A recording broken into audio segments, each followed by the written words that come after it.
Hello and welcome to the wrap-up episode of our wellness series.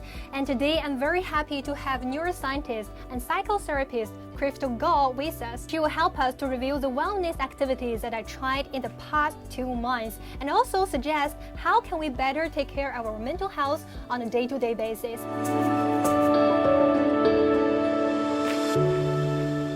So welcome, Crystal. It's a great pleasure to meet you today. It's my pleasure to be here. Before we get into our main questions, I want to know more about the stress. Can you introduce a little bit more about, are there different types of stress that can be treated differently? Yes, so actually there are different types of stress, and the American Psychological Association categorizes them in 3 main categories. The first is acute stress, which is something that you and I will meet daily, and it comes and it goes and we can deal with it. The second type is episodic acute stress, which is a little bit more frequent than acute stress.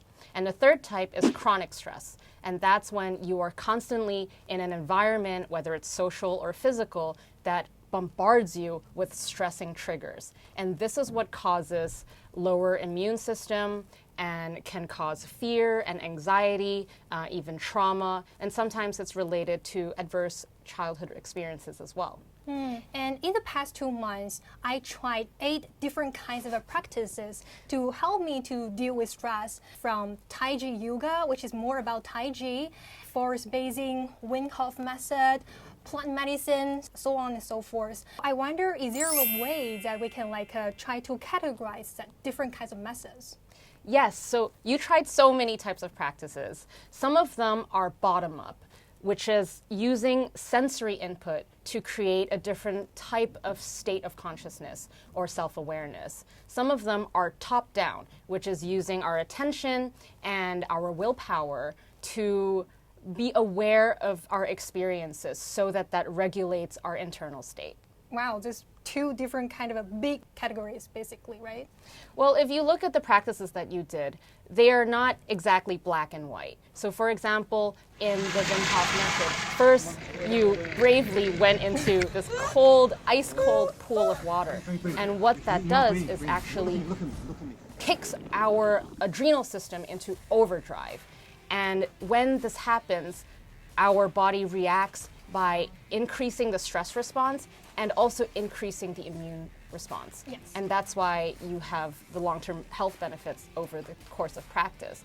But what you did also is use your mind and your willpower to breathe. And that is what we call top-down practice. And so in that state, you were also practicing self-awareness. In the same way, when we go for forest bathing, we are utilizing the senses that we get from the forest. The colors, the sounds, the air we breathe, and that creates a physical state where our stress response is lowered. And what about Tai Chi? This is actually embodied meditation. And meditation, whether it is mindfulness or Qigong and Tai Chi, or even when we are simply walking through a forest mindfully, what happens is a few things. First, we are paying attention to our physical sensations, to the input that is coming from our environment, and to our inner experience, whether it's our thoughts or emotions. Another thing that is happening is that we are able to see clearly and then to choose how we relate to these experiences. This is actually the essence of mindfulness, paying attention without judgment to the present moment. Yes. What about some other practice that I tried? For example, crystal healing. How do you think about that? In terms of crystal healing, the practice is also a meditation, actually. I personally cannot say much about the electromagnetic properties of crystals themselves, but I do know that the tactile sensation, as well as the visual sensation of looking at the colors of crystals, is helpful for us too, because they are naturally occurring compounds. Just because science doesn't have an explanation of why things really help you, it doesn't mean that it may not help you. What is important to know is safety and where you are in your life, what you need right now, and what is best for you. Okay, and also, of all the practice that I tried, which one do you think might be more effective and why?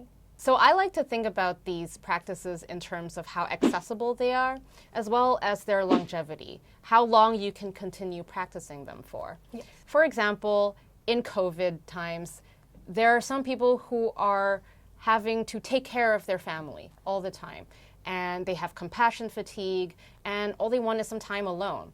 I would suggest to look for practices that really enhance their connection with themselves, that gives them their quiet time and that little bit of space that they can just breathe. At the same time, COVID affects a lot of people through isolation and loneliness. And if that is the case, I would suggest to choose practices that enhance your interconnectivity with the environment and with other people, as well as yourself. Although we tried different kinds of activities, we didn't cover them all. I wonder, do you have any other suggestions about the practice that we can simply use in our daily life to improve our mental health as well? Besides taking care of the fundamentals, which is your sleep, so important for mental health, your diet and nutrition, which we know directly affects our mental health through the gut-brain axes, as well as our immune system. Exercise, so taking care of our physical health as well. And then taking care of our mind through these practices that you've been sharing. And the last one that I really want to share is kindness and compassion. There's emerging evidence on the science of compassion and the science of kindness and how that is different from empathy. Compassion is being able to give positive emotion when we see others around us suffering. And this is also true towards ourselves. When we notice that we are suffering, it is also important to be kind and compassionate to ourselves. Thank you so much, Crystal, for your time. It is really helpful, and just simply knowing that there are so many ways, so many methods that are available to us. So just try to find the right method to you. So we hope this video is helpful to you, and don't forget to leave your comments or any of your thoughts down below because it means a lot to us. So thank you so much, Crystal, again, and until next time, bye-bye!